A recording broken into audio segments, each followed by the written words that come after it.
In a parting remark, let me say that in Fiji, we cherish our rich tapestry of cultures, and it is crucial that our police force reflects this in its diversity.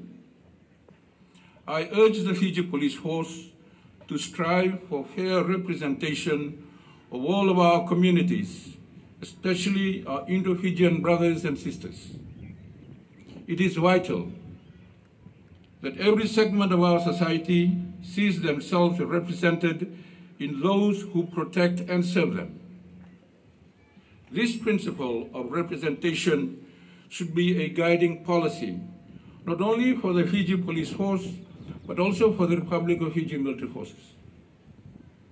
We have witnessed an imbalance with too many i-Taukei in the force. It is time we address this and ensure that our security forces mirror the diversity of our nation. Furthermore, gender equality within the force is not just a goal. It is a necessity. Women should constitute at least half of our service. The inclusion of women in our security forces brings unique perspectives, skills, and strengths that are essential for the holistic protection and understanding of our communities.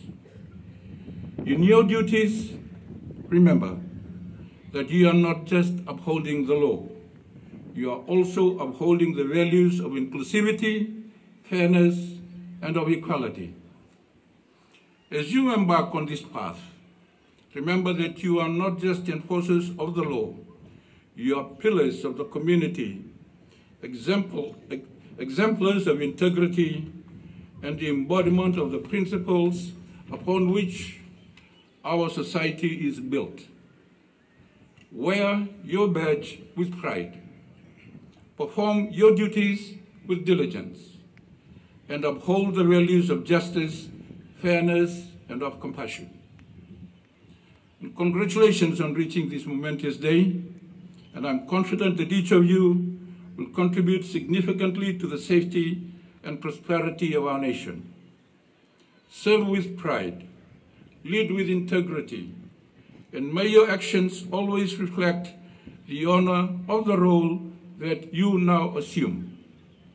Thank you, and Godspeed on your journey as our newest protectors and our peacekeepers. Now, thank you, and Bahut Dalabat.